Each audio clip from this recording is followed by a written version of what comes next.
Good afternoon, ladies and gentlemen. It's been 2 weeks, but we have returned with the JARC, the Novice Racer McLaren GT3 World Tour. Round 2 kicks off from LeMans. I'm JP. I'm going to be joined in the booth by Olaf and Waspenkampf here this evening, or this afternoon, I should say, who's going to come for a ride at this historic track that is LeMans. We've got 22 drivers going to take to the circuit as well in this McLaren. It's going to be an exciting one, but what do we think is going to happen? Well, let's bring in Olaf to have a chat with him. Olaf, welcome in. Good afternoon, dear sir. What can we see happening at LeMans today? Good afternoon, James. I think we're going to see some chicane tomfoolery. There's 2 big chicanes on the back straight. Wonderful circuit, like you said. I think someone's going to send it up the inside, and someone is going to do it wrong. Well, yeah, at one point, I'm sure we're going to see people do it wrong here. We are into qualifying, guys, as well. We have worked out that Vigard Johansson is currently leading the way at this moment in time, sitting on a 3:57.470. Now, we were talking about that 10 minutes still qualifying, didn't get extended, so we think they're on just one flying lap, aren't they? Yeah, we were looking at either 1 or 2 laps. I think they've done their out laps now. Johansson in for the second time lap. In the practice, we saw lap times into the 54s. At some point, so we have a few seconds to shave off, which is obviously going to happen with these faster lap times. And afterwards, time's going to be cut off, and then we won't have more time for more qualifying laps. So I think they're only get the 1 lap, 1 shot qualifying to set the grid and see who's the fastest for race number 1. Yeah, exactly. That's what I'm looking forward to. I think these guys are going to be doing an absolutely stellar job for race number 1. Of course, we've got 2 races here this evening, full reverse grid for race number 2. What do we expect to happen on a full reverse?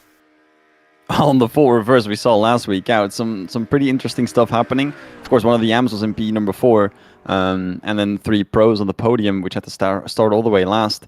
And that was an unfortunate error there for Johansson, which means his qualifying lap is over, and that's going to solidify a 57. 3-minute 57, so not much you can do there.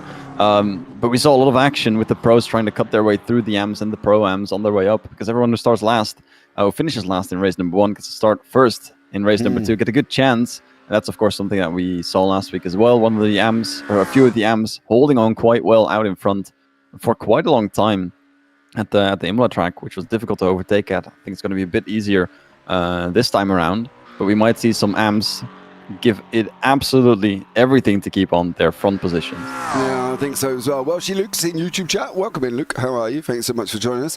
I think this one is going to be interesting. We think they're going to be on about 5/6 laps, depending on the opening lap time, of course. We don't think they're going to lose too much time on the standing start. Of course, we know it's a standing start. It's very interesting watching these guys trying to get this McLaren off the line. But I think at the end of the day, we do think they're just going to touch 6 laps here. I'm wondering, though, if 6 laps is enough for the fast guys to get through the field, because realistically, down that Mulsanne, you've got quite a massive run down before you get into any of the chicanes at Mulsanne Corner. So are they going to have to rush the movement forward like they had to do 2 weeks ago in Imola? Well, I think there's a lot of work that needs to be done throughout one of these laps to get an overtake done. It should be easy if you get some good slipstreams down the back straight, but I think throughout the windier sections, if you want to place an overtake there, you're going to have to put the pressure up in turn number 1 of the section, and then hopefully someone makes a mistake in front of you. Yeah, I'm not quite sure what Andy Pratt's doing. I think he's having fun out in the gravel there. Most people have stopped online who have done their 1 lap. They're not going to get time to do another one with their out lap, and of course their laps that they have done. Jerome Wolf is still running around on the racetrack trying to have a good old go, so that's fine as well. I've been bumped up to Pro-Am, but I'm working this weekend and next, so won't be able to race. Oh, okay, mate. Well, when you're back in, I'll bump you up to Pro-Am. Is that because you're too fast for the AMs, dear sir? Is that what it is? So, right, so that is Luke Edwards been put into Pro-Ams, which is what we were discussing before the broadcast started. Olaf as well. Yeah, we're looking at some of the drivers that performed really well last week. See if anyone could bump up from the AMs to the Pro-Ams, or the Pro-Ams to the Pros. Maybe someone could demote it as well, but we see a good split between the Pros, the Pro-Ams, and the AMs right now. If you look at the different classes, I feel like we've got similar sized classes.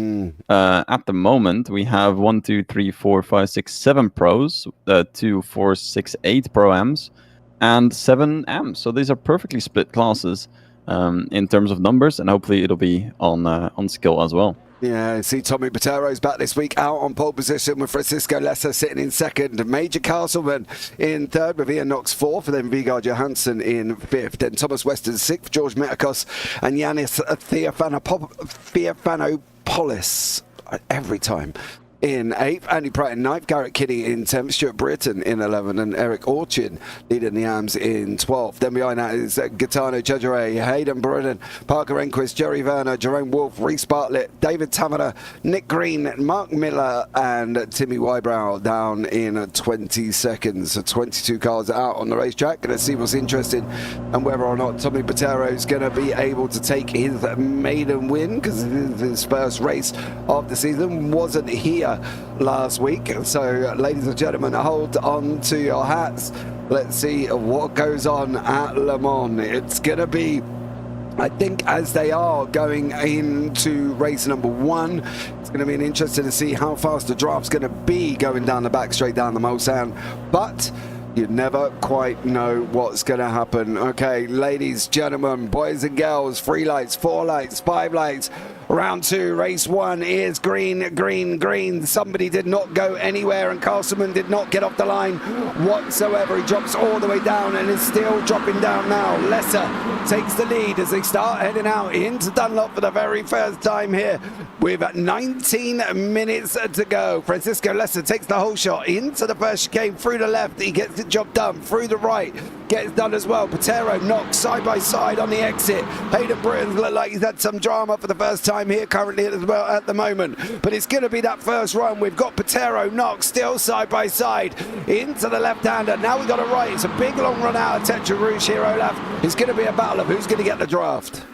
And I think I saw Patero take a little bit of a shortcut in between one of the corners. Got a small slowdown, which of course hindered his fight with Knox, which puts him back down to 3rd place. But Lessa with an absolutely amazing start. And then of course Castleman, who couldn't get off the line. I think it's 2, 3, maybe 4 drivers who couldn't get off the line. This is what we talked about last week as well with the standing start in the GT3s. They're still fighting, going side by side on the straight, and this is where the draft comes in. Yeah, this is going to be interesting, you know, trying to get these slowdowns off going into the first chicane. Okay, of course. You can see Johansson still got his slowdown on at the moment. He's sitting in 5th place. He's got to go slow at some point. Otherwise, that will be a black flag, and he will have to go in. That is an iRacing black flag. Castleman is having an horrendous time. He is down 8 places side by side. A little bit of door banging going on. Jerry Werner's losing positions at the moment as well. Castleman down into 11th. Is he damaged? Is he slow? Is he whatever the situation is? Castleman's being swamped here. I don't think he got the car off the line well. Might have had some contact on the rear by someone trying to pass him. They were trying to go 3 wide into the second chicane, the left-hander. Someone backing out there, and that side-by-side action is quickly depleted. Almost a small tap on the rear there for Castleman, but came out clean there. But it might have been a small tap on some of the sides, some damage there. And something that we also saw is that the slipstream isn't too strong, because here's Tommy Patero trying to get past Knox. He is ahead for now, but will take the outside line and does get ahead into the braking zone of this right-hand corner here, marking the end of the long straight. So that slipstream gave him a few thousandths of a second, so ever so slightly a small advantage. As further back, there's a big crash in the back there. Jerome Wolf has had some drama as Ian Knox tucks it now on the run down into Indianapolis at the moment. It's 3rd, 2nd, 1st on your screen currently. Then behind that, Theophanopoulos, Metakos and Pratt all in alongside behind them as well. Then it goes further back to Weston, Johansson and Britton. It's going to keep everybody close. It's going to be what they can do here in this draft. Into the left-hander in Indianapolis. Now coming down into Arnage, the first right-hander for lap number 1. Through Arnage they go, still as they were currently at the moment. Garrett Kinney is there. He's just lost the place to Jerry Werner, and Werner's trying to get him on the exit on Arnage, and he's got that position away from him at the moment. But let's have a look at some of the drama that took shape on lap number 1. Hayden Britton is the first. Well, I don't really want to call him a victim, but he's the first person who's made a mistake. There's a big slide behind, and then he just gets absolutely sent on. And unfortunately for Hayden Britton, around he goes. What about Nick Green? I think he also had some drama. Oh, he also got caught in that slowdown, in that slide there from car number 8, I believe it was, who is Eric Orchin, got a slide on, and unfortunately for Nick Green, he goes round. This is what happens to Jerome Wolf, the one that we saw in the background here, Olaf, as well. He's gonna, oh, where is he gonna try and go here? Oh! And into the barrier for Jerome Wolf, sent him straight back into pit lane. A few little dramas taking shape at the beginning, but that's kind of expected here. Yeah, it was a bad send there. Some unfortunate incidents, of course, with Britain being sideways. That's a car you have to avoid. One of the rules, if you're spinning around, is holding your brakes. And I feel like Britain just went backwards ever so slightly, caught up another car there, and that always happens every now and then. It shouldn't happen according to the rules. The stewards will have a look at this, but this is a good chase down now for Tommy Patero, as there's more contact. That's Lesser around, and that's for the lead. Lesser and Patero. Lesser comes straight across the racetrack. We'll have another look.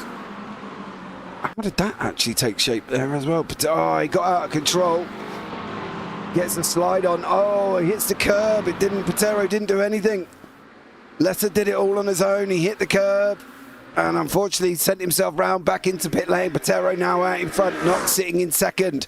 Here in behind him, then it's Fiapanopoulos, then Pratt and Metakos, all in behind that as well. There's a big opportunity for some of the pro-hams here to make some places. The likes of Andy Pratt, the likes of Metakos, the likes of Weston are in with a good opportunity of a top 3 if they can keep it where they are. Yeah, those top 3s are going to be a little send back to the grid if we look at the race number 2, which of course Lessa and Castleman will have the advantage now for that second event. Werner's dropping down, and apparently he's got a slowdown now as well. If we look at the classes and the class leaders, Pratt currently in first of the Pro-Ams, or Orchin into the first of the AMs, and Pratt, I believe, is currently sitting in 3rd place. So up at the podium, Medicals is right behind him as well. So this is looking to be a wonderful race for the Pro-Ams, as we have 3rd, 4th, and 5th in the hands of the Pro-Ams. And then we have the next pros in 6, 7, and 8. Yeah, as you see, Orchin leading the AMs there at the moment. Jerry Werner just got that chicane all wrong. He's going to be copping a slowdown as Orchin tries to go alongside now as well. Running down into Mulsanne corner currently at the moment. Getting my old teeth not working there as well. Side by side they go. We've got Orchin on the right, Werner on the left. Through the right-hander, it's going to be turn and brake. They've got a brake. Werner got it all wrong, and he's just put round Gitano Cedere. Jerry Werner not having a good one there. Yeah, that's just unfortunate timing. Unfortunate being there for Gaetano. He's just basically a victim in what was a move from Werner to defend his position, just braking a little bit too late, a little bit too desperate to keep that spot, missing your markers and then hitting the car in front, not leaving enough space. Now they're all caught up with some more cars around them. That seems to be Miller, who's getting caught with this fight and might just have to defend for it. Yeah, you can see them all now. Running down into Indianapolis, coming down into Arnage, more contact in the back. I think that was Reese Bartlett giving Orchin a little bit of a love tap at the same time. Jerry Werner's in there, Orchin's tucked in right behind him now as well. Oh, Orchin, too much power. Too much power for Eric Orchin, and he goes round. He drops down a couple of positions. In fact, he drops down right near the back end of the field, apart from Jerome Wolf, who's in behind him. But Cedere trying to make his way back through. He's got Parker Enquist in alongside him, Dave Taverner at the same time. It's a battle of the AMs at the moment, and mixing in with the Pro-Ams with Gaetano. This could go either way here for these guys. And this is one of the mistakes that we saw last week out as well. The part where we mentioned the setup, the fact that everyone's running the exact same setup, and some drivers are used to a bit more downforce, that they're just trying to put too much power on the car in Orchin being one of those victims today, as we saw last week out as well. They just put too much power on the throttle, too less rear downforce on the setups. The drivers that are used to those lower downforce setups are going to have the advantage on the exits and into the corners. And unfortunately, that creates some incidents where drivers just spin out. We saw that with Lessa as well, who's now gone back to the pits and practically retired in the pro class. Just absolutely sending it out on an exit, getting out of shape just because of the lack of downforce. Yeah, and that's the problem here as well. Patero still leads the way with Knox in second, then Pratt there. You can see slowdowns are plenty happening on the timing tower at the moment. Vigard Johansson's just got another one. So there are plenty of slowdowns happening here at Le Mans. They do have to be careful in some of these corners there. Once again, Nick Green has had a drama. Oh, Nick. What? Oh dear, you're a bit fast there, sir. Bit fast. Oh, got it stopped. Out onto the marbles. And unfortunately, the McLaren said no. Yeah, that's one of the showcases of holding your brakes. Lost the grip there all on his own, just because of the marbles. Then sliding out a little bit and then holding your brakes. Absolutely beautiful stuff. Drivers behind able to get past. And not beautiful, of course, because he spun out, but great, great following of the rules and holding your brakes. Yeah, absolutely. You can see Yanis here and Vigard just swapped places at the same time. There's more situations going down at the back here. Hayden Britton is alongside Parker Enquist at the moment. He's there with Hayden Britton and Reece Bartlett in and around him. The gap up front's come down once more. I think Ian Knox is utilising as much draft as he can get here through the left-hander, now on the exit. The Enquist and Bartlett now slow down. Wybrow's got a penalty altogether, whether or not that is not getting off your slowdown or whether or not that is some form of incident limit penalty already, as Chedre and Taverner swapping places, coming down here now as well into Molsen corner. Ian Knox sitting in second, Patero in front. Patero's looking to get through this corner without any dramas. He has managed to do that. Knox now settles in behind 2 tenths back. A lot better corner there from Knox, and he's got that run now coming down into Porsche curves.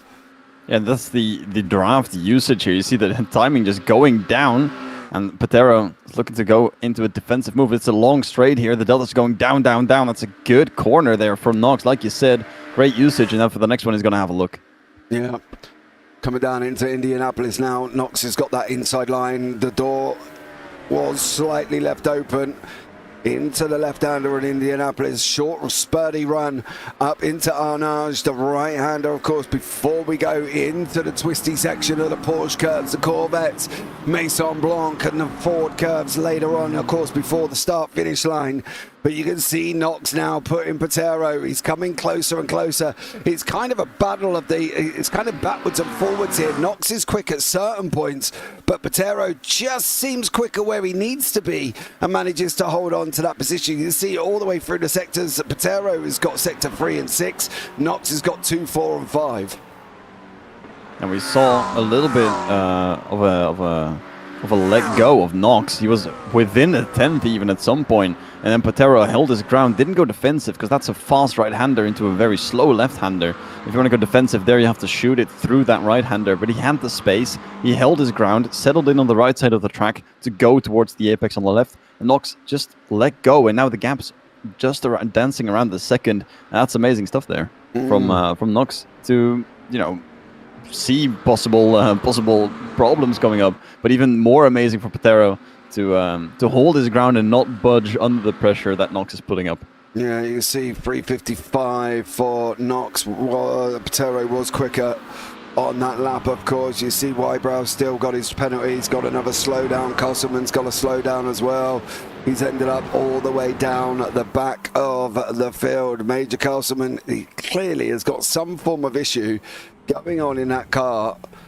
To drop like he did right at the beginning, I can't see that he's had any more dramas than what he had already. Oh, saying that, what did he do here? Whatever he did here sent him straight back into pit lane. That was after the Lessons incident. Oh, Castleman loses on his own into the barrier. straight back to pit lane from Major Castleman has put him all the way down the bottom of the order. Now, if you've noticed that the two names at the bottom of the table are the two men that were on pole position up in the beginning of the first race. So, effectively, if they stay where they are, they'll be on pole again for race number 2. Yeah, and I also think that going out still is a good thing, because currently Castleman and Lessa are just a few seconds apart, and there is still a chance for an overtake, like we can see here on Johansson on Weston. That's a great move, breaking late into the chicane. And like I said, we're going to see some moves into the chicane. This one fortunately went right, and Johansson now has to go defensive because Weston is right behind. The exit is quite good, as Johansson had the different line going into the turn. The gap only 3/10 as they head on to chicane number 2. Yeah, you can see now Weston's tucked in. He's pulling the draft back. 2-3, 2-2, 2-1. Going into the temps. 1-9, 1-8, 1-7. Is he going to make that move before they get into the second Mulsanne? No, not this time around. Weston's going to rely on the run out of here into Mulsanne corner. 3.5 temps, 4 temps. Johansson is quicker, but now the draft's going to play in effect. It's going to bring him back down again. 4 again, once more. 4 temps. Is he going to tuck in now as well? 3 temps. He's got to get close. Britton and Taverner just swap places. Down, further down. Wybrow still rocking a penalty. Green and Miller still rocking slowdowns. I don't think he's going to be able to get in Weston into the Mulsanne corner here at the moment. Didn't quite get the draft that was needed. I think it's still got to be 2.5 temps before they can even remotely start pulling in time. Now, something happened with Taverner. Got overtaken by Britton, then Enquist and Bartlett and Green even real quickly. Orchin is now passed as well. So the car in currently in 17th is fighting again. So something happened here in the overtake. Well, it isn't because the car in front hit him. Oh, it's all on his own. Oh, and nose deep into the barrier as well for Taverner.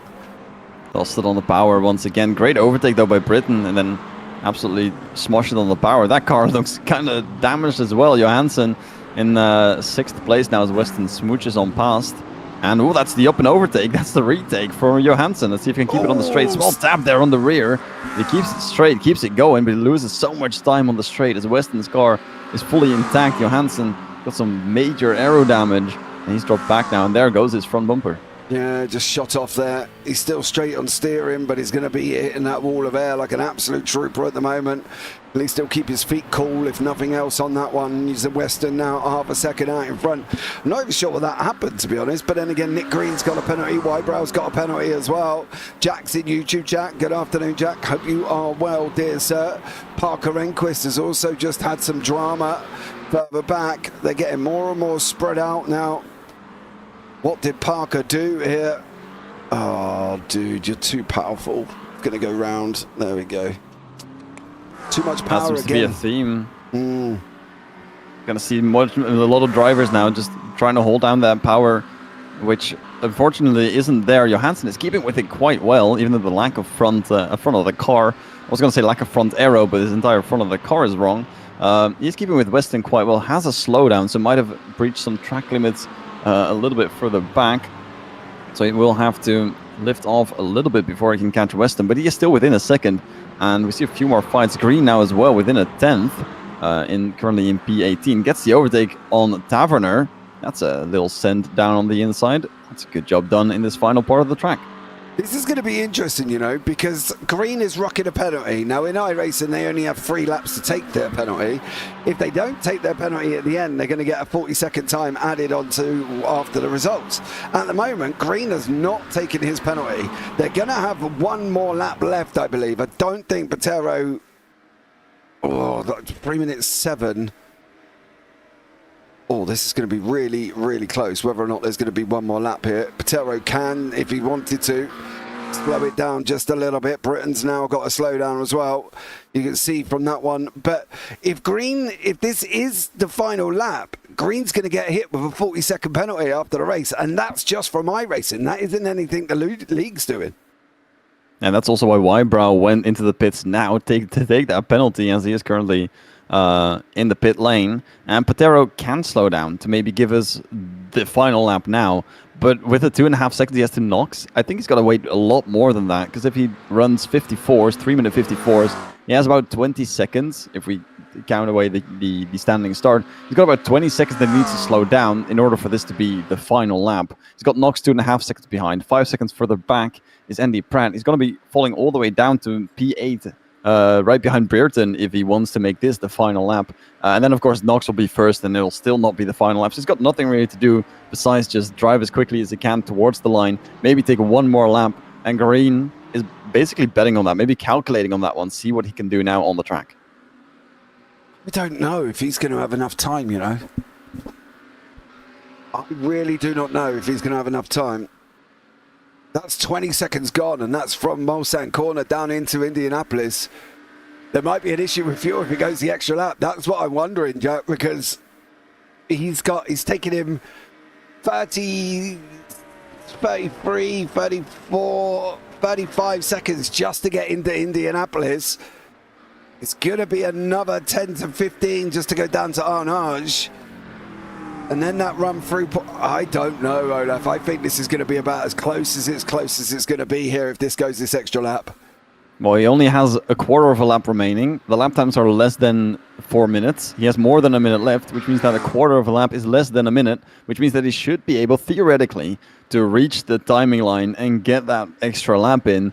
And, of course, we're going to have that fuel issue that we might see coming up. Drivers only fueling for 5 laps, when in the end there are 6. And that's going to be an issue for some of the drivers, maybe having to fuel save. I don't think you can use 1 lap's fuel worth of fuel over 2 laps. So we're going to see everyone who's just going to drop down in a minute, who has, unfortunately, misfueled, has taken only 5 laps of fuel. We'll see them drop down the order quite quickly.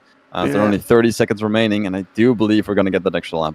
Yeah, he's got 2 more chicanes to go. There's one. Oh, it's going to be by 15 seconds, give or take. Final lap. Oh, this is going to be close. This is going to be close. Who's got enough here? Once more for these guys. Patero on that final lap. Garrett Kinney coming in. He's sitting in 10th at the moment. 4th in class. There's your classes. Patero leading the pros. Knox, Johansson. Then we've got Pratt, Metakos and Weston. Then Miller, Bartlett and Enquist. I'm going to be interested to see if Nick Green goes in here. He needs to go in this time around. If he isn't, there's a 40-second penalty coming his way. So for Nick Green, he needs to go in this time because he hasn't at the moment. He has not gone in for his penalty. And it looks like if he doesn't, it will be a 40-second post-race penalty at the end of this. So let's see what he does. Patero still out in front on the run down into Mulsanne 1. And is Green going to go into pit lane? There's the entrance there. Lucky boy. That's all I'm going to say to that one, Olaf. He decided to go in with only 1 lap to go. He could have tanked it realistically. Wybrow is over a minute behind him. He could have tanked the 40-second time penalty from the outstanding penalty and still be ahead by about 20 seconds. Because if he goes in now, no way he's going to catch anyone ahead. Taverner is already 12 seconds, 13 seconds ahead on the last timing. It's currently 16 seconds as we speak. So he's never going to catch the car ahead by making this pit stop. He's not going to lose the position by pitting out either. He could have just gone ahead, just drove the extra lap and, just get that lap in. Because the Wybrow behind, I think, will be finishing now because he's almost done with his 5th lap. Yeah, almost. Tommy Patero. I don't think, and the thing is that nobody's a lap down at the moment, are they? I don't believe. It might be, who is a lap down? Nobody's a lap down. No, you're right. No one's a lap down. No, you're right. I thought, on a LeMans track, it's quite long. I thought some of them would be a lap down, but they all have to go their extra lap. You're absolutely right. Yeah, Patero's going to have to... Yeah, there we go. He gets a slow down off now on into Mulsanne Corner. Ian Knox's gap is closing, but he's just pulled out a second and a bit. That may have something to do with Patero's slowdown. Is Patero lifting? See what he does. Going down now through the right-hander into Indianapolis.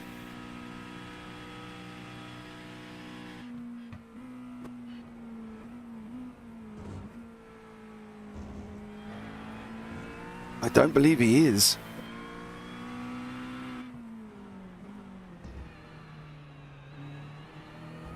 Now, while we're looking at this, Wybrow has just gotten past the green, and so have Lessa, Wolf, and Castleman. So green's now all the way down in 22nd. Maybe the pit stop is strategic, and he gets to start on pole position for race number 2.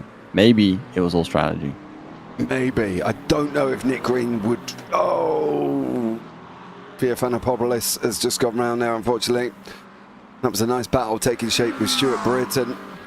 Patero now coming through the last couple of corners to go, and it's going to be a win for Mr. Patero in the pro class on his debut in this league this season. So in this season, and it's going to be Knox who's going to finish in 2nd place here. But Tommy Patero did an absolute stellar job early on. He got the battles done. He got out in front. He's there now. Tommy Patero takes a victory in race number 1. It's a winner for Patero. Ian Knox comes over the line in 2nd place. Andy Pratt is going to take the win in the Pro-Ams with Medicos in behind him. That's Pratt's actually a podium overall. Western grabs an awesome podium in 3rd place in the Pro-Ams. Johansson somehow grabbed 3rd in the AMs with a very battered car. And then in the AMs, it's going to be Mark Miller who's going to take the victory here. And again, with Reece Bartlett grabbing 2nd place at the moment. And then behind that is Parker Enquist with a podium. So great job from all of these guys, as we're going to have to wait for the likes of Lesser, Wolf and Castleman to come over the line before you can bring the results here, Olaf. But good race, would you say, to start here? I mean, the start was very interesting. Patero dropping back at the start, Knox getting through, Lessa getting through.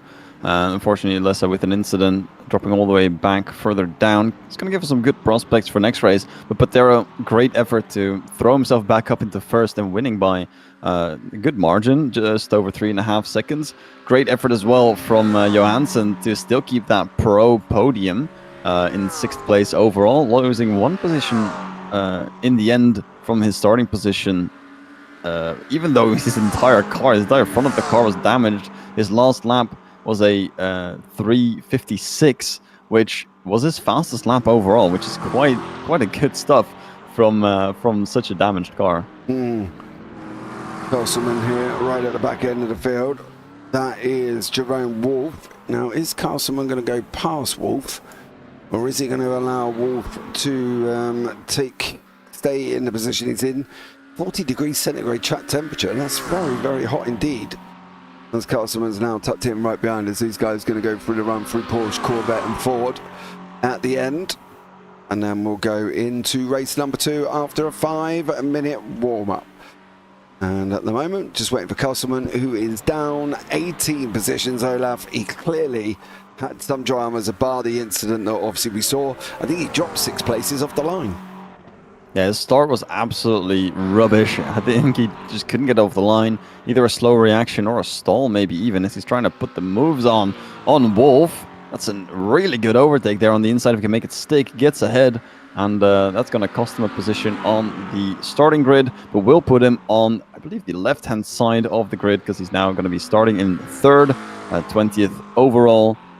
He couldn't get off the line and dropping back a lot of places at the start, and I believe he might have been part of one of those incidents that we looked at before.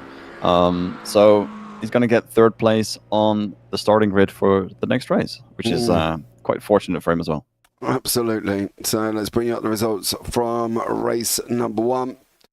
Tommy Patero is your winner with Ian Knox in 2nd, Andy Pratt there in 3rd.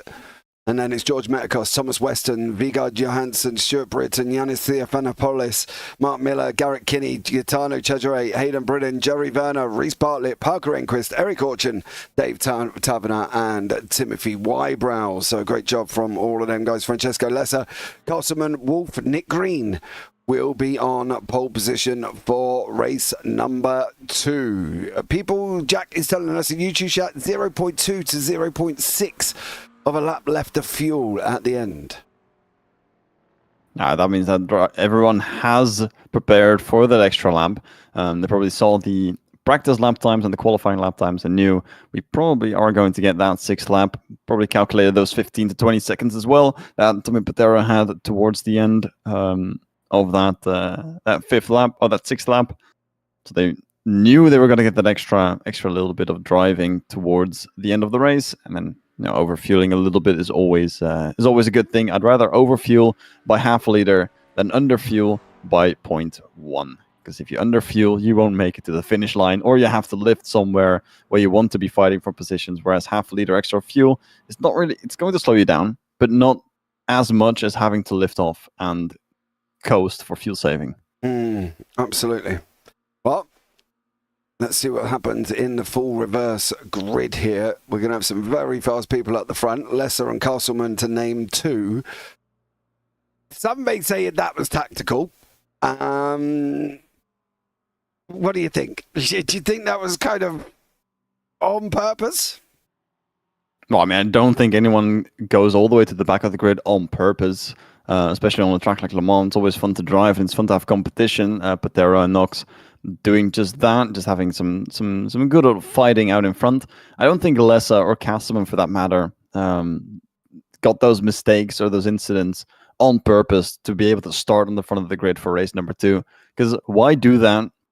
Why take the chance of getting points in race number 2 when you can basically guarantee them by driving correctly in race number 1? No one does that on purpose. The only thing you can do on purpose maybe is if you're already at the back, like Nicholas Green had, just take that penalty, go a little bit further back, and give yourself more chance to start way further out in front on race number 2 and get a chance on a lot more points instead of having these small points for sure and then a chance for a little bit more points. He's going to go and take those little bit of points now from this race and then have a better chance for a lot more points in race number 2. Yeah, well, we're going to find out in about 2 minutes what's going to happen here for race number 2, ladies and gentlemen. So you got about 2 minutes to go and grab a drink, sit back, get your popcorn, do whatever you're going to do here as well, because this one is going to be, well, we're going to have fast guys at the back, fast guys at the front, and there might be some nestled around in the middle as well. So pay attention to what's going to happen here, because to be honest with you, I'm not really sure. It's either going to be the front guys, the Castleman and Lesser, running away with it, and they're having their own little battle. Then we're going to have the likes of Patero trying to come through the field with Knox. So that's going to be an interesting one. Are we expecting chaos with this mix that we've got at the moment? Fast guys at the front, fast guys at the back, and some fast guys out of position in the middle. You know, I don't... It's like trying to make a really bad, it's like making a cake and it just coming out the oven like mush in my eyes. I could just see this going completely Pete-tong. Well, I think if you're looking at the cake, you're looking right, but I think it's more like a lasagna because we just have layers of pros stacked everywhere at the front, at the back, in the middle, because we had a few pros to take the lead of the race, a few pros way at the back. We saw some pro-ams taking 3rd, 4th, and 5th, I believe, with a small layer of pros in the center there as well that we're going to see for the starting grid of race number 2. It's going to be a lasagna of pros with the fillings of the pro-ams and the ams. And if we get the same issue as we saw in race number 1, where the standing start is going to be the villain of today's story, like we saw with Castleman and like we saw with 3 other drivers just not being able to get off the grid, off the line, we might just see some big switch-ups happen. Castleman is going to start way out in front. He's going to have a second try. I think he started in the top 3 as well. Might have started 3rd place even. He's going to start there again in that top 3. And he might just have the same issue again. He'll be prepared for it now because he made the mistake in race number 1. Won't want to do it in race number 2 again. But he has the chance of having that same issue. So everyone is currently just taking note of whatever happened at the start of race number 1, writing down what not to do, maybe in the radio to each other, asking, hey, what did you guys do to get off the line so quickly? The people that did are probably going to tell them, I'm not telling you. And let's just hope that we're going to get some good racing again. And hopefully no mushed up cake lasagna that we're expecting. I like the lasagna theory. That's actually better than the cake theory. So let's see how it goes. Nick Green leading the way. Jerome Wolf in 2nd. There they are. Castleman and Lesser 3rd and 4th. Then Wybrow, Tavernout, Orchard and Enquist with Bartlett in 9th. There's the next lot of fast ones. Jerry Werner, Hayden Britton, Gaetano Cedere. He was unlucky in race number 1. He's going to be wanting to come through the field with Garrett Kinney. Mark Miller. Then we go into the back. Yanis Theophanopoulos. Then Stuart Brereton. Vigard Johansson. Then Tom Weston, Medicos Pratt, Knox and Patero. We said they're spread out. Well, they definitely are. Ladies and gentlemen, boys and girls, hold on to your hats because we're going to have the lights very, very shortly here. Once again for race number 2 at Le Mans, full reverse grid. Your eyes do not deceive you. That is Castleman and Lesser up at the beginning after their race number 1 was absolutely terrible. There's 4 lights, there's 5 lights. Oh dear. Race number 2 is green, green, green. They all kind of get off the line this time around. No real dramas going on. Nick Green, Jerome Wolf running side by side. Lesser and Castleman, 3rd and 4th already. There's a big crash in the back. Big crash in the back. I'm not quite sure what's happened. Fiat Vanapolis has been up with a penalty. There's more. I told you. There's more. Lesser now out in front. Green's just got that all wrong. He's going to cop a slowdown. That's going to allow Lesser and Castleman to go through. We've got Werner on a slowdown at the same time. Fiat Vanapolis has got a penalty for jumping the start. Britain's got a meatball, so he's got to go to pit lane. We'll have a look back at that one, but Olaf already, there was some drama kicking off right at the beginning. Castleman again couldn't get off the line properly, better than last time around. Lesser did a great job, jumped 2 places. He's now attacking Nick Green, who had that slowdown, like you said, still holding on to that first place, but 3/10 on their way to the back straight. I think Lesser's got the upper hand here. And of course, that incident way at the back, we already have a penalty for our number 918 car out in 10th place. Gained 5 places. Tommy Patero from last place up to 11th. 11 places up, and there's the big car park in the middle. They're driving towards the chicane, and let's see who gets out of this unscathed. Yeah, Lesser's just taking the lead. You just saw that happen further ahead, but is this all going to go well? 2 wide, 2 by 2 by 2. It's like Noah's Ark here. Werner goes and jumps the chicane again. I don't think that's the first one over this round that he's jumped. To be blatantly honest with you, they're continuing the fight. Castleman sitting in 3rd, Lesser in lead, Green in behind. Castleman with a slowdown, Wolf with a slowdown. You fear Vanapolis has got a jump start right at the beginning. He's got to go into pit lane. About a 40-second stop and hold unless he deactivates tyres, fuel, windscreen tear off and everything else, because it will drop down to about 3 or 4 seconds if he's clever, of course, on that one. Meatball for Britain. More drama going back. That's Jerome Wolf now off the side of the circuit with Timmy Wybrow at the same time. I don't know. What we got? Wreckfest? It's looking like it. Wolf had a very bad start, dropping all the way back. Now back in contact as well. Big contact with Britain and Brereton at the end, getting that meatball flag. Brereton currently being last place. Taverner in a fight here. And let's see who gets out of this. It's slotting in quite nicely. Everyone braking right on time. Inside line there being taken. And Yannis looking to get on through. He needs to because he has that big penalty. 40 seconds. He might take that on this lap just to get out of the traffic and get that clean air and get on through. Miller is looking to go a little bit towards the outside there, and Yannis able to go on through, and that's up to 4th place. Yeah, you can see that Yannis in 4th at the moment, Miller in behind him. There was some dramatics at the green flag drop, and this was some of it here as well. You can see in the middle, Parker Enquist goes round, he hits Reese Bartlett. There was a clip from Orchard. Orchard comes back in, then Hayden Britton goes and bounces around like an absolute pinball. Somebody else is off the side of the circuit. Britain's coming across the track. It looks like Andy Pratt has been off in that commotion at the same time. There was a lot of other drama kicking off after that, but you can see Miller now with Yannis in front. Castleman losing time to Nick Green. Nick Green still chasing him down. Lesser. Yannis still with a penalty looming over him. He's going to have to go into pit lane, otherwise he will be disqualified within 3 laps. But other than that, he might hold it on to as much, try and get as much room as he can here.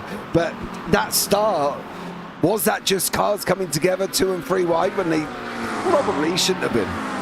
The one thing that I always say is if you crash on the straight, there's something wrong with your eyes. There's no way, absolutely no way you should be crashing when you're going into a straight line. You can defend, of course you can, but only if you have the space. Like this, there's space, you go defensive, Werner goes right on through, and they're going side by side towards the start-finish straight, has the inside line, and there, of course, Yannis going into the pits to take that penalty. But if you have the space, you can go defensive. If you don't have the space, you know, you can look, you see that you don't have the space to make a defensive move. If you still go, that's 100% on you, and that's why you don't crash on the straight, or actually can't crash on the straight. As we see a lot of shuffling going around in the midfield. Yeah, exactly. That's what I think you got to look at here. You crash on the straight, you're proper zero IQ moment, and that's the issue. Cesare and Medicos with Knox and Pratt. Knox has just gone and sent it on Pratt. Botero's third overall in class at the moment, is sitting 6th overall, 16 places gained, and I'm not exaggerating. There it is there, Tommy Botero, Vigard Johansson, George Medicos, Ian Knox, all into double-digit passes. Gains at the beginning. Brereton still got his meatball. Brereton is out. Brereton has got his slowdown, and somebody was facing the other way, and that was Dave Taverner, not pointing in the right direction here. And there's a big slide. Is he going to hold it? Nope, he's not. Brakes lighting up there as well. He did hold the brakes, so fair play to him on that one. But drama, and we're only on lap 2. Yeah, that was Taverner just losing it on the entry, which is not something we've seen before on this track. And I mean, the one thing that I have to look at, just for fun's sake, Miller currently in 4th place. Has got Patero 1.5 seconds behind him. You can see Miller in the front now, disappearing on the right-hand side as Patero is fighting. But Miller is in the AMS, up 10 places, started 14th. So that means he finished quite high and is now back up to 4th place on merit as Patero gets past, and it's now 5th place. 17 places up from where he started. Great stuff from the Flying Finn, I should say. Miller is next, who's going to be very happy with this 4th place, but we'll have Patero just zooming on past. And maybe Miller knows that he can't defend from this, but he will have some more cars around him. Werner's passed as well. Miller just seemingly giving them up. I don't think Miller needs to really worry, though, does he? He is an AM, and he is leading the AMs, and there's 2, 4, 5 cars between him and Jerome Wolf. You can see Miller's 12 seconds back for the leader. Wolf is in 19. So that's 7 seconds that Miller's got over Jerome Wolf. It could be more because Wolf is in the background there, spitting up gravel clouds. So that gap's going to extend, of course. So is he really under pressure to hold on to these positions? That's the question. Does he need to fight when he doesn't need to? I mean, of course you don't have to fight if you don't have to, but it's always nice to be able to say, hey, I finished ahead of these Pro-Ams, I finished ahead of these Pros, because that might give you some advantage and maybe send you into the Pro-Am or maybe even the Pro class if you're a Pro-Am. There's definitely chances of being shuffled around in classes throughout the season if you show that you're that fast, that you have the skill to be in that class. And if you're Miller, and like we saw last week out with some of the drivers as well, I think it was Edwards, who was so quick that you're finishing the top 5 overall as an AM, you might just have your showcase to go to the league, go to the organizers and say, hey, I don't belong in these lower classes. I need to get bumped up. And those finishing positions are going to get you that advantage later on in the standings as well. Do you know the interesting thing you just said there? I've just looked at YouTube. Luke Edwards has put, he's got moved up to Pro-Ams, but he's put apparently so he's still plenty of time to get demoted again. So do you think this should be a track-by-track basis, or do you think this should be give them a few races and then decide where to put them? I think it was said at Imola last week that we'd have a few races before we started moving, because from one result you can't really see if anyone's in a Pro or an AM or a Pro-Am, just based on results, like incidents that happened like this, like Brereton is currently last. He is a Pro, he's out of the race. We saw Lessa being absolutely sent to the back in race number 1, currently leading by 4.5 seconds from Castleman. Like it's never really a one race result worthy of promoting someone from AM to Pro-Am or from Pro-Am to Pro, but neither is demoting. So I think it's a little bit too quick to promote or demote someone after race number 1. I feel like we should need at least 3 races, which would be half of the season, before we have a switch. Maybe it's something for the next season to worry about. We get like a few races, or like halfway through the season, we'd have one swap based off of results and see if anyone needs to get bumped up because they've consistently outperformed the rest of the class and the drivers from the class above, or maybe underperformed according to their class. It's like you have to look at the entire view. Lap times, consistency, and not just one race result only. Yeah, no, I agree on that one. Miller is literally drafting Werner, literally tucking in right behind him. He's just giving him a push all the way down the Mulsanne there, trying to get closer to Johansson in front. Miller, of course, picking up that draft. He's within that 2.5 tenth range. But the question is he going to go for it, or is he just going to keep pushing Werner along? Because Knox is sitting in behind him as well. Knox up 13 at the moment. He wants to get down to that blue car going down the bottom of your screen, which is Tommy Patero. So surely Knox has got to have a go at these guys here. Olaf, he can't just sit there and let them do this. He needs to clear them, doesn't he? I mean, if you have the pace, you can clear someone. That's always the case. Knox is just looking at 2 cars in front that are fighting. One of them is Miller, one of them is Werner. They're both in classes lower than him. He's just passed Miller, or he's still side by side. Let's not make this a 3 wide. That small contact. That's Werner holding on to the line, and Knox on the outside there. There's still a little bit of straight left for Knox to do something, but looks to me that Miller is currently ahead. And the lasagnas come all undone because Tommy Patero is up to 4th place from 22nd. Johansson is up 12 places from 17th. We have basically our entire bottom layer of our lasagna shifted up way at the front. Overcooked it a tiny bit there for Ian Knox. He's dropping back a little bit. Was up a lot of spaces as well. And he was well alongside. He was well alongside at this point. Doors left open. You can see him even there. Well alongside from my eyes. Werner did not need to be turning in that early. And unfortunately, that's put them both down. However, Werner now has got, by the looks of it, an incident limit penalty and has dropped a nice little black flag for his troubles. So he's going to have to go into pit lane. Ian Knox's troubles, where he was up 13, he's now only up 11. He's got Cesare in front, Kinney in behind him. Then Wybrow and Enquist are having a battle in the remaining podium places of the AMS. And Enquist has got no front end whatsoever. That's something we saw from Johansson in race number 1. Maybe you can still do something, trying to park it on the exit there. Wybrow going on through, that's the rear of your car gone. And that's how you destroy your entire car. Bartlett is looking to get past this as well, alongside. Of course, we'll have the straight line speed. Because if you don't have your aerodynamics properly installed in the car, like we see here with Enquist, you might just get a little bit of a slowdown on the straight. It does have the slipstream though. Doesn't have to worry too much about that air flow. We'll have a mega slowdown through the corners, as he's still holding on quite well actually. Johansson did the same. And now race number 1, where we can see him out of shape and off the racing line. There he backs off. You see Chris Carr is just all over the place there. Jack in YouTube chat, Luke was on border of class going into the start of the season. So round 1's performance cemented the fact that he should be in the Pro-Ams rather than the AMS. So there we go.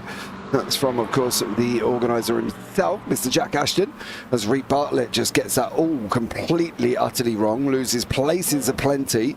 And Enquist didn't exactly get that right either, but then again, with half a car, I'm not surprised he gets anything right for the rest of this lap. The only upside is he is slightly left-hand down on the straight, but you can see the guys in front are kicking off all over the place. Tim Wybrow, Gaetano Cesare, Reese Bartlett, all in the mix again, and we've got action up the front of Nick Green, and he's just about to lose a place to Tommy Patero. So Patero now gained 19 places from last on the grid, and should get this done and go into 3rd here, Olaf. Yeah, Nicholas Green, an absolute trooper here, starting out in 1st, does keep the position, goes defensive in the chicane for Tommy Patero, and that's of course what I like to see. Even if you're not fighting for positions within your class, because Green is part of the Pro-Am class, it's still amazing to see that you're fighting, and someone's off there, and that looks to be Johansson, backwards on the track. That's not something you want to see. Patero now with a little bit of a better exit. They're going on to the next chicane, where Patero will have the inside line on the left-hander. Green isn't giving this up yet. He's got good straight line speed here. Patero trying to push him on towards the outside, wants to take a wider line, but is being pushed towards the inside. A worse line there for our Finn, and Green, our pole sitter, getting tapped on the rear, and that is a big crash into the wall. Wow. That is how you come to pass, ladies and gentlemen, as we're having a look back at Vigard here. See what he got himself up to. Oh God, he's going to go run wide. Slide the car up, and that is how he ended up going the wrong way. Now, for me, so he goes through, Patero slots in behind him. Oh, Green's already sliding.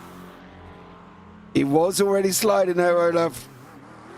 Yeah, this is one of the incidents we saw last week as well, where the car is already sliding, but look at where he is. He's made an amazing move here to retake the position, park it on the apex, completely ahead, is sliding. I don't think you can put this on Nicholas Green. I think Nick's completely on the right end here. He is sliding, yes, he's trying to catch the car. When you're sliding, you're slowing down. And once again, the car behind has to look around him. This is the same as crashing on a straight. You have to look around you. You have to see where the cars around you are doing. And I know it's close, but you have to be prepared for being able to, having to slow down. He could see the car was sideways. If you see if you're behind someone and you see part of the door, you know they're sideways. You have to slow down. He was never, ever, unless Tommy Patero has got reactions of an absolute barnstorming cat. There was never in a month of Sundays he was going to avoid Nick Green there. Nick was well on his way to slidey heaven, and to Patero I don't think Patero had anywhere to go. I really don't. I think he was just too close, and there was not a hope in hell Patero was even going to react to that whatsoever. Lester's going to come over the line. We're going to have we might even have less than we had last time. What was his last lap time? 3:55. Round about the same. We're going to have about 15-second slide. I don't know why you're weaving, son. You haven't won. There's one more lap, just to let you know. To keep going there as well. Nick was sliding in front of him. He can't react to that. Thank you. And that is a real-world racing driver, Mr. Jack Ashton, the organizer, the driver coach on iRacing. Stick it up for me, Olaf. There was no way Patero was going to react to that. I mean, I'm still going to hold my ground. We can all have different opinions on that. The stewards are going to have to look at it. But listen, James, listen here. I've been in Patero's situation more often than I have been in Nick's situation. I have been the car who has followed cars through, and they have slid. And yes, I have also maybe sometimes not reacted accordingly to what I should have, or maybe not have those cat-like reflexes that you see in the top classes of racing in Formula 1, IndyCar, Formula E. I don't have those reaction speeds either. But every single time there was a car ahead of me that had a small slide, slowed down because of it, and I have hit them in the rear, I was completely behind, tapped the car in front of me in the rear, and I have been penalized for it. So yes, shame on me for wanting someone to be penalized if I have had the same, racing rules are racing rules, right? If you're completely behind someone, look, it's not like Green could do anything. He just had a little slide. We saw that on the exit quite often. A little bit too much power. You get a small slide. It happens. He was trying to catch it. The car behind just absolutely hit him in the rear. Not my mistake for wanting to get someone a little bit of justice for being sent all the way down to where is he at the moment. He's currently in 17th place from being in the top 5. Absolutely amazing stuff from Green up until that point. Just a small loss of control should not give him that big of a disadvantage. I 100% still believe, I do not care if real racing drivers are going against me. I will stand my ground and still believe that maybe for slightly, maybe just a little bit, Patero could have lifted off. I don't know if he did. I couldn't hear, I couldn't see. We'll have to look at the stewards will have to look at the telemetry, I suppose. But if he didn't lift off at all and just sent it straight into him, I think that is Patero's fault. And I will stand by that. You cannot correct me. And let's just have a quick look at medicals and try to defend the Pratt. So basically, we need a hashtag justice for Olaf in the YouTube chat, because clearly that's the situation. It happened to him and he got punished in Patero's shoes. He calls for punishment for others, ladies and gentlemen. Justice, hashtag justice for Olaf. If you're watching it back, put it in the comments below. I will pick up on it as well. Clearly, he has been... something bad has happened to our poor young co-commentator who has joined me in the booth and now just wants everybody banned.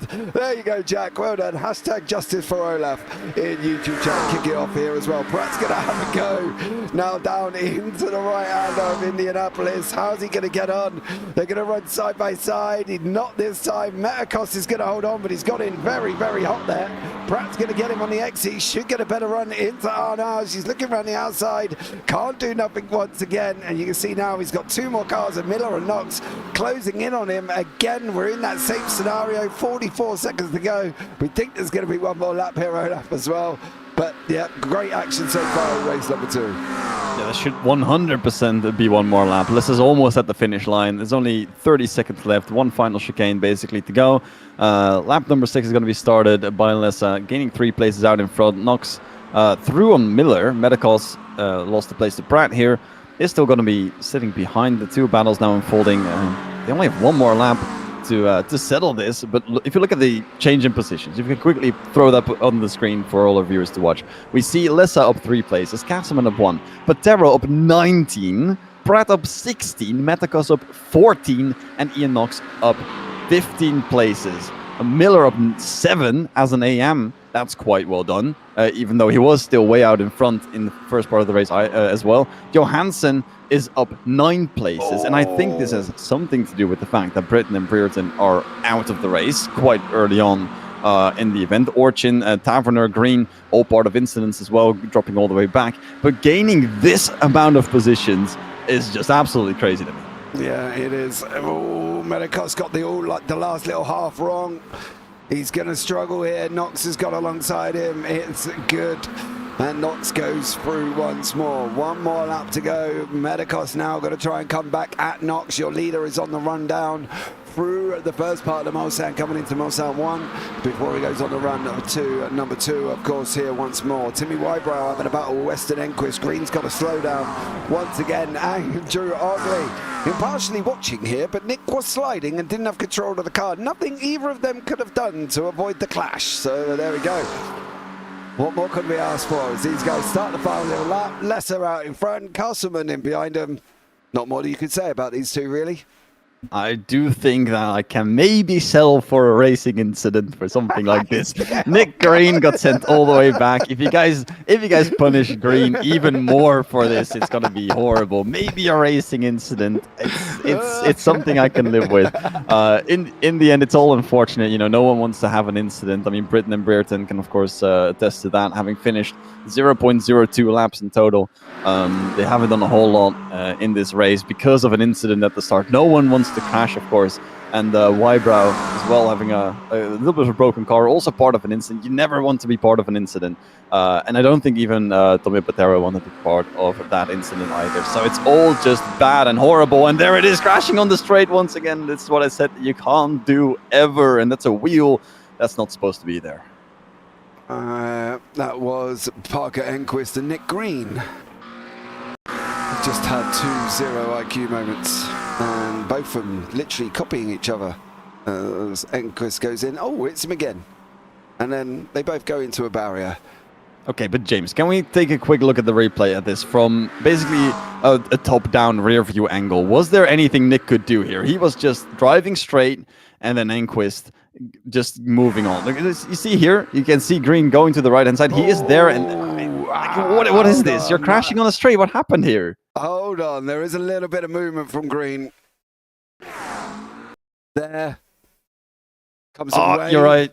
By slowing down, there is a little bit of a move. Yeah. Oh, but what is this, guys? They're so the track is so wide, guys. You have to move. You have to leave some space if you're following. What? But Enquist, why go to the right? You know there's a car on the right-hand side. You're having the slipstream. You have the overspeed. There's a car on your right-hand side. You know that he's looking for an overtake. If you look in the mirrors, go to the left and go past him. This I'm getting heated up. I should be cooling down, be impartial. But this is just crashing on the straight once again. Like I said at the start of the race, that's not something you can or want to do. Both drivers in the pit now, and let's see if they can finish one more lap. But Lessa coming through now on that final bit, finishing lap number 6 and taking the victory in race number 2. Yeah, Francisco Lessa there's going to win race number 2 for the pros and overall as well. Castleman gets 2nd place. Patero grabs 3rd here, but Lessa over the line. Winner for him. Major Castleman in 2nd. Gets the 2nd place. Tommy Patero, well, has had some drama. Because I'm pretty sure he had a bumper at some point. I mean, all cars are mandatory to start with one, but I believe gaining 19 places will permit you to remove your front bumper before the end of the race, finishing in an overall P3, Class P3 as well, and getting victory 1 and then a podium. 2 podiums in one weekend. Pratt gaining the 1st place in the Pro-Am class. Medicals will slot in 2nd, Kinney in 3rd, and then Miller will take the victory in the amateur class. Yeah, he did. Miller did win that as well. In the AMS, with Jerome Wolf getting in third. Then behind that is Mr. Reese Bartlett, who's going to come over the line as well. You know, it's interesting that the two continued winners from race 1 and race 2, Andy Pratt are in the Pro-Ams and Miller in the AMS, are the only two drivers that have won both their classes or respective classes here this evening as well. So a great job from them guys. We are going to have to wait for Eric Orchin to come over the line, and he will be the final one over the line, unfortunately, here once again. But I enjoyed race number 2. I thought it was good. Yeah, we had some good action. Everyone got away on the line better. That's always a good thing. You know, you get to practice start of race number 1, like Castleman. If it doesn't go well, you have to take number 2 in race number 2. So we saw some good stuff there. Unfortunately, crash on the start left Britton and Brereton out on lap number 1. We got some good action. We saw some good overtakes, some good fighting. I do believe the best thing that I've seen, or the two best things that I saw in race number 2, is Miller being way at the front and fighting with the pros and with the Pro-Ams. That was a very fun little thing to watch. And of course, I do still like the Patero and Green battle, because it's the Pro and a Pro-Am, and Green just not letting go, just wanting to send it over and over again. It was a good move, besides the loss of control, and I want to go further than the loss of control. But it was a good fight, and Green and Patero giving us a good show. Yeah, absolutely. I wonder if Patero lost his bumper in that incident. That's what I'm wondering, and that could be why he has come over the line with no bumper on here, unfortunately for Tommy Patero. We'll just wait for Eric Orchin, then we'll be able to bring you up the results. Orchin's got not very long to go, to be honest. Coming into Corvettes, and then we'll go into Maison Blanc and then Ford. And then we'll be able to bring you up the results here again as well. Not a bad round for racing. There's some questionable mistakes of people crashing on the straight. There's some questionable sends going on. And there still seems to be drama on lap 1 when people don't seem to get an idea that the tyres are going to take a couple of laps to get warm up here on this GT3. Yeah, and I think I'm gonna have to read the rule book before next week, before the next event, because I still want to know what exactly the rules are in terms of overtaking. Of course, the stewards will know, and they'll have to make their decision on it. But I want to make sure that next time around we won't have this back and forth of saying he was right, he was wrong. No, he was right, he was wrong. That we can definitely give us some rules and give you viewers, of course, also a little bit of a preview of what's going to happen with the stewards. We can have the rules, or at least a try of it. Have the rules ready and make sure that we know what the rules are exactly before we go into this fighting over who gets the victory out of an incident. Yeah, Francisco Lessa is your winner. Castleman in second, Tommy Patero in third. That's your 1, 2, 3 in your pros. Andy Pratt, double winner in the Pro-Ams, with Ian Knox separating him away from second place, George Medicos. Vigard Johansson separating Gary Kinney away from Medicos. So that's your 1, 2, 3 in the AMS. Then you got Mark Miller taking the double win in the AMS, with Jerome Wolf in second. Chedere in 11th overall. Yanis Thanopoulos in 12th. Reese Bartlett takes the podium in the AMS. Thomas Weston, Timothy Wybrow, Dave Taverner, Jerry Werner, and Parker Enquiries later on behind that one. Then you got Eric Orchard, Nick Green, Stuart Britton, and Hayden Britton, who failed to finish the race here. I do want to have a chat with somebody, so I'm going to move him. Once again, we're going to have a chat with a double Pro-Am winner here this evening as well. Race number 1 winner in the Pro-Ams, race number 2 winner in the Pro-Ams, Mr. Andy Pratt. Andy, welcome in, bud. I think Andy's left us the moment that you dragged him in. You might have to drag him in once more. Andy, don't you run away on me, Pratt. sir. Hello, sorry. How are you? Didn't realize it just popped up. Didn't say I got dragged in. It just says I've left, so sorry. That's all right. Double race winner for the Pro-Ams here this evening. Happy? Oh, was I? Yeah, that's good. That was an enjoyable race. I touched the wall. That was unfortunate driving the first race, 5 laps with damage. But you've won twice here. We've obviously already seen Mr. Edwards get moved up to Pro-Ams because of his pace at Imola. Do you see yourself getting moved up to AMS? Not really. I don't know.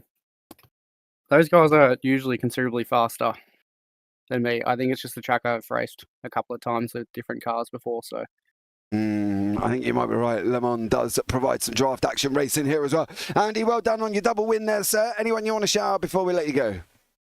No, that's good. Thank you. All right, take care, buddy. Bye. Right, I want Mr. Miller, but I don't know if he's here. Where is he? He's not in YouTube chat, so maybe we'll go with Francisco, who had a somewhat awful race number 1, but goes out and takes the victory in race number 2. Francisco, welcome into the booth, buddy. Hello. Hello, how are you? Great. A little bit bummed because of the first race, but yeah, overall okay. Good race in race number 2, though. When taking the win? Yep, it was a good race. I mean, I got the win because I started basically front row. So yeah, I had no much competition at that point. So you're saying if you didn't start on the front row, you wouldn't have won?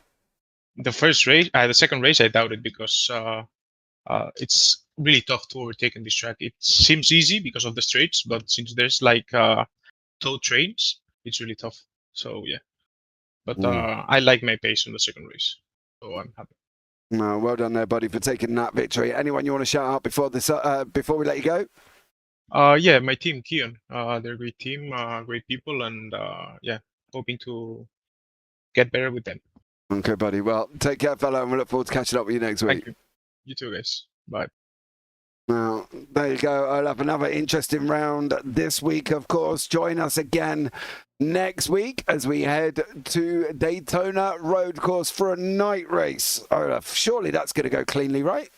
I mean, if we have headlights and floodlights, there's nothing wrong about a night race. It's always going to be fun, always interesting. Temperatures are probably going to play more of a part than the lights are, but break some lights and you're going to have a little bit of trouble.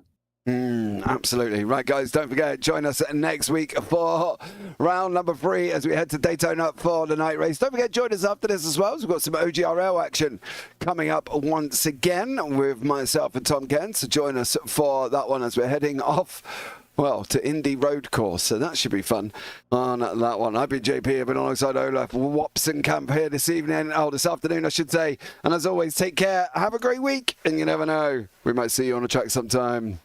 Good night.